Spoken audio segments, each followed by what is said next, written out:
As far back as Babylonian times, ancient astrologers divided life into 12 different categories. They understood that life contained a myriad of activities, emotions, of work, of ambition, hopes, dreams, and of course relationships. These astrologers named 12 categories of life into houses. Hey guys, welcome back to my channel. I'm so excited to have you here. In this series, we are now going to get into the houses. The first series was about understanding your sun, moon, and rising. Each house represents a separate area and specific function of your life. There's a house for domestic life, personal wealth, the house of marriage, a house of career, and the list goes on. Your horoscope, which is a map of your individual personality, consists of all 12 houses. Okay, so let's get into it. So we have the first house, which is the house of self. This is the most personal and the most powerful planet in your chart. It symbolizes your mannerisms, your style, your disposition, and temperament. This is a house of your outward behavior,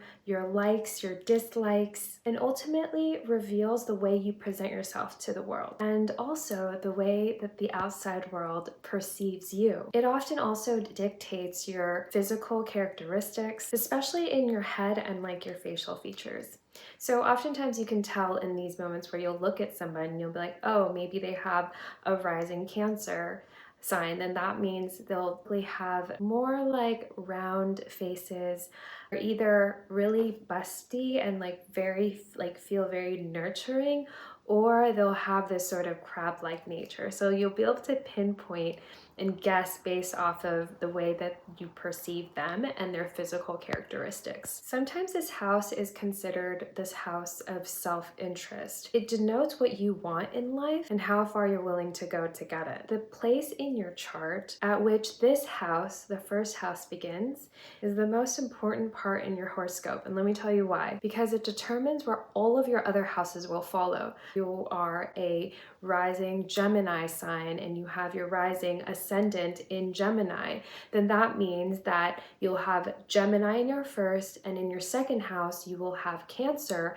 and then in your third house you will have Leo, and in your fourth house you'll have Virgo, and the list goes on. So if your first house is Aries, then your second house would be Taurus. So it really just dictates exactly where all of the other houses will land. But this is why you can't really find your rising sign unless you have your exact time of birth, your exact birth date, location, and of course the birth date. So in conclusion, the first house is thought of as this giant lens through which the rest of your chart is seen and interpreted. To help me like really understand and put all of the pieces together, it's like a big puzzle. So when I think of the first house, I think about Aries. Aries is the sign of initiation. They're the first sign of the zodiac. They oftentimes are action oriented. It's almost as if they're putting themselves forward, and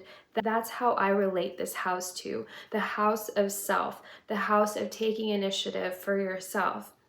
And so as you're rising, it's just understanding these two elements, that Aries, their natural characteristic is in relation to self and in correlation to initiating and allowing yourself to be seen. And then we're going to get into the second house.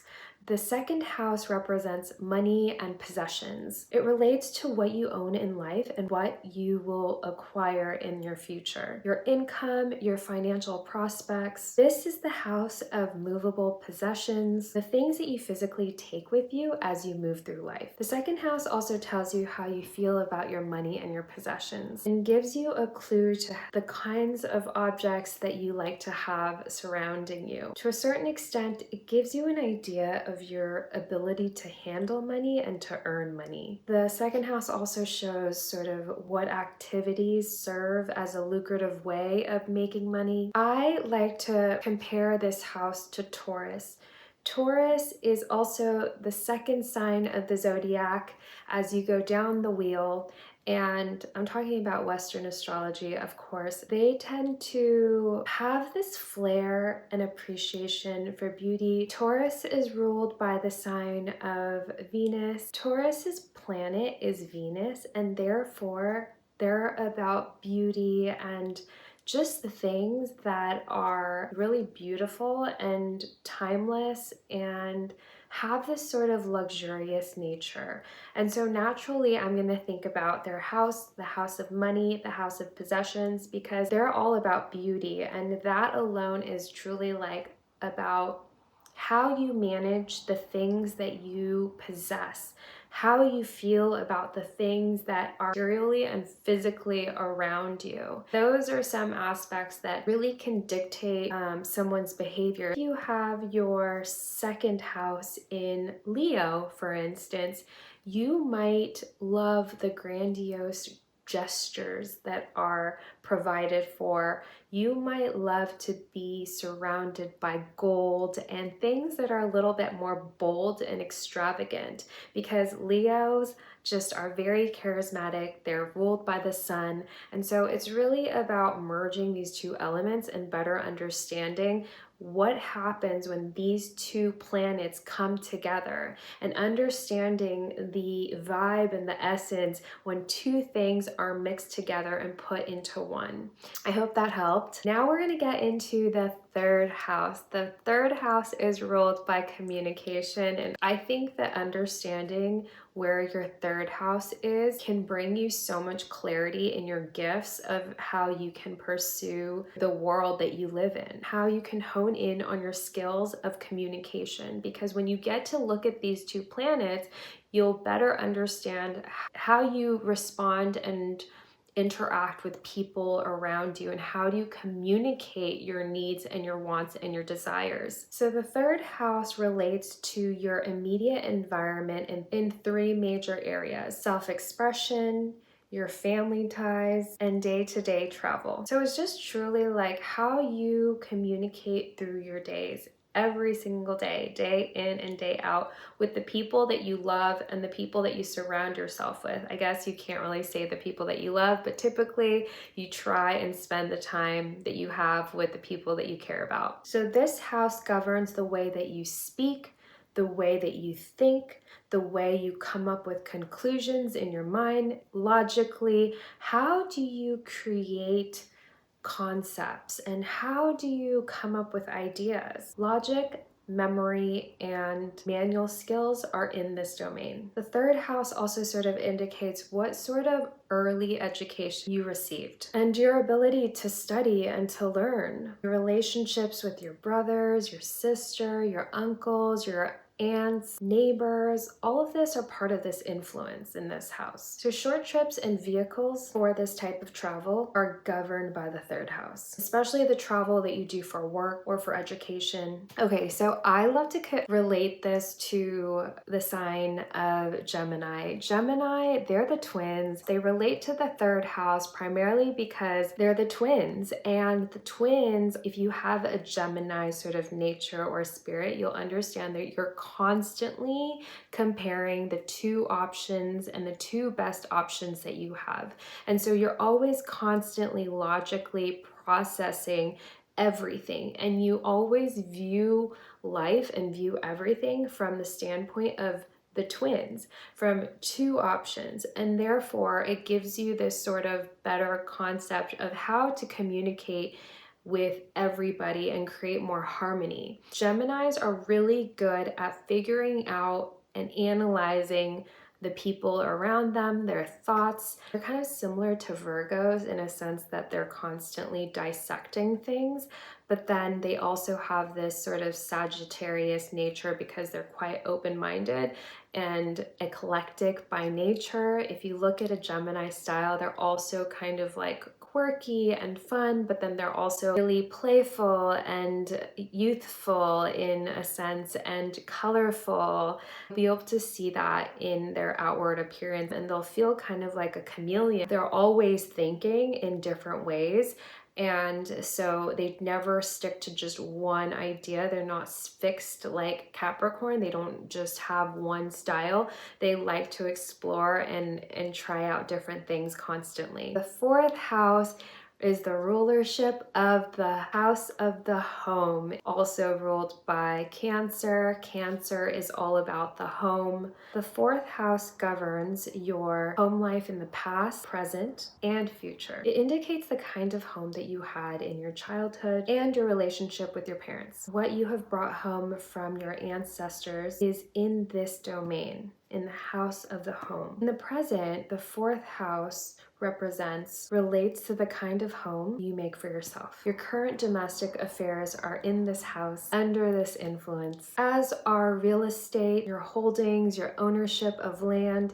It's truly how you're going to nurture your home. This house also rules the closing end of your life, the kind of security that you seek in old age. The fourth house is considered one of the more mystical houses because it represents a lot of what you keep protected and secluded and just personal and secluded from the rest of the world. It's the place that you call home, not just from a physical place, but from also an emotional place. I relate this to the fourth house and Cancer. Cancer is also the fourth sign on the astrological wheel, and Cancer is considered the mother of the zodiac. The opposite of Cancer would be Capricorn, and they're considered the father of the zodiac. And therefore, Cancer rules the home, the mother, that nurturing energy, how you like to be nurtured, how you like to live at home when you're comfortable and cozy. When you think about a home, you think about the mother that is cooking, the mother that is bringing the warmth, the mother that is nurturing, Mother Nature, Mother Gaia. There's this sense of comfort. And okay, now we're gonna get into the fifth house. The fifth house is the rulership of creativity and sex. The fifth house rules over everything that you do for pleasure and express yourself creatively. Your sexual nature, the most basic creative urge on your psyche, is a large part of this domain. Children and the joy that you received are rulership in this domain. The fifth house relates to entertainment, your holidays, how you like to enjoy your holidays, amusement, and the arts. It rules love affairs, new undertakings in life, speculation, gambles, things that are a little bit spicy, the things that kind of rule pleasure. So it's the house that expresses your artistic talents. When you're an artist and you're creating, you are so in the flow that you kind of forget about everything else that's happening. So it's about your nature of like being free flowing. It holds sway over all of the things that you instinctively just want to give into. This is the house of your heart. About the fifth house and Leo. Leos are just the sun. They're the life of the party. They're typically extremely charismatic. They have this light that is glowing, and you can typically spot a Leo when you're in a room. Usually have really great hair and kind of regal.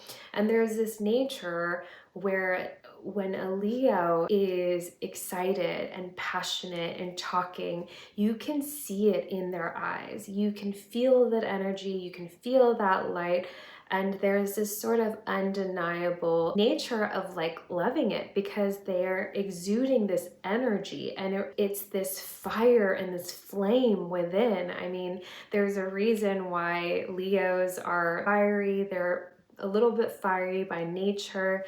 Oftentimes they look really good in red. I don't know what it is, but they have really beautiful, luxurious hair. There's just a lot of things that you can kind of see that a Leo really enjoys. Sometimes the affection, they enjoy the nicer things in life. They really truly know how to pamper themselves.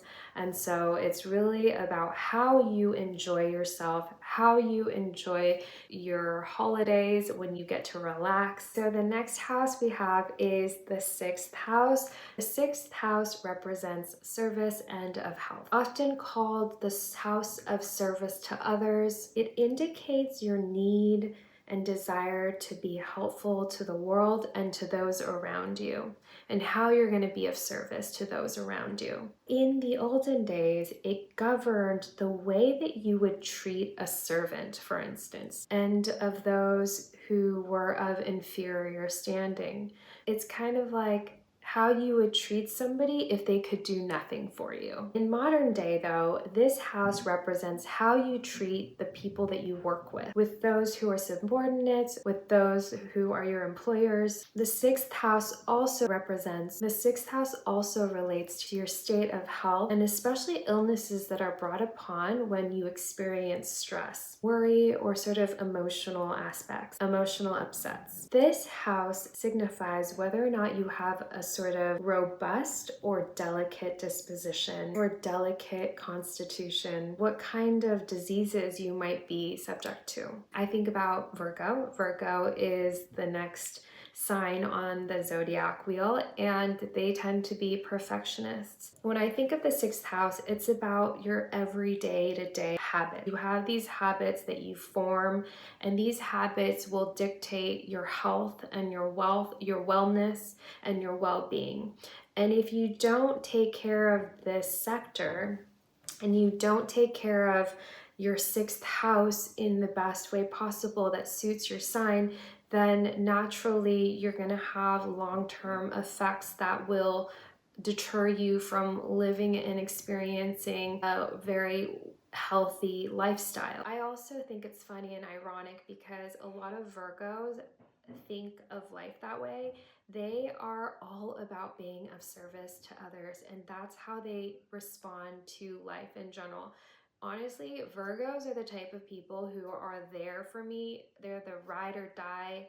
I love my Virgos in my life. I understand them because they honestly give themselves the hardest time, and they're probably one of the most selfless signs of the zodiac. You'll find oftentimes that Virgos tend to go into sectors that are of service to others, and just by being of service allows them to feel more fulfillment in their lives. But I think they have to also be careful, because if they sort of don't also think about themselves and become a little bit more mindful of what their own needs are, they could easily get swayed, and they could easily feel unfulfilled. On to the seventh house. We're halfway there. The house of partnerships and marriages. On a personal level, this house relates to your husband or your wife, and ultimately just the mate that you choose in life. It often indicates what type of marriage you'll have and whether or not you might divorce or remarry. This is your house in partnerships, not only in marriage, but also in business relationships. Your business relationships, legal affairs, and sometimes in politics. It covers legal contracts that you enter into. The seventh house concerns your ability to work harmoniously with others. Paradoxically, it governs what astrologers call open enemies. Those who are usually your sort of adversaries in business or professional world. The seventh house is the opposite of your first house, which is self. Here is where you blend your personality with others in order to pursue a higher goal, a shared goal. This is probably the most difficult part for every single person in their chart, just to understand that we are all viewing things from our own perspective, and to be able to harmoniously come with somebody who's practically viewing life from the opposite spectrum, we're able to better understand not just them, but ourselves. When you think of this sign, the seventh house is in partnership with Libra, and Libra is literally the sign of the scales, the balancing scale. I'm just gonna try to add the signs up in here if I can. So they're all about balancing the scales. So when you try to think about Libra, when you try to think about marriage, it's always about trying to find a middle ground, a balancing act. It's kind of like the idea that everything in moderation. Okay, now we're gonna get into the house, the eighth house, which is probably my favorite house, the house of death and regeneration, also ruled by Scorpio. The 8th house is also one of the most mystical houses. When I say mystical, oftentimes I'm referring to them as the houses that are water signs. The 8th house is probably one of the most difficult to understand because you are going into the depths of life and the depths and knowing of what it means. What does death mean? What does it mean to regenerate? Sometimes called the house of spiritual transformation. It rules the life force that surrounds sex, birth, death, and the afterlife. It concerns legacies and what you inherit from the dead, both materially and spiritually. It's money that belongs to your partner. Taxes and debts are in this house. Surgery is governed by this house since it relates to regeneration. This is the house of psychic powers, occult studies, and just knowledge. So Scorpio, I'm sure you've heard about the intensity of Scorpio. Scorpio by nature, you can kind of already feel the energy of a Scorpio based off of their intensity. Oftentimes they have really intense eyes. They're really passionate. Sometimes there's this darkness that you feel. They're willing to go into the depths of their emotion. They're kind of fearless, and I think of them as the most fearless zodiac as they're willing to go to the depths and they're all about transformation. They go through a lot of emotional turmoil early on in their life and they learn to regulate it. They also are very protective and keep their secrets hidden. They like to keep it to themselves because they feel very vulnerable. And so this is a really interesting mystical part of your chart that you can really dig into and really truly better understand the depths of who you are and how you think about life and what you think will happen in the afterlife, and this will dictate that. I'm just gonna make this comment, like, sometimes I think there are things that just are getting in your way and you need to just overcome them. It's about overcoming all of the challenges that you face. And if you're serious about your goals and the things you want to do, then you will get through it and you'll push yourself and you'll force yourself. If you're not, you're not going to. Okay, so we are at the 9th house, the house of mental exploration and long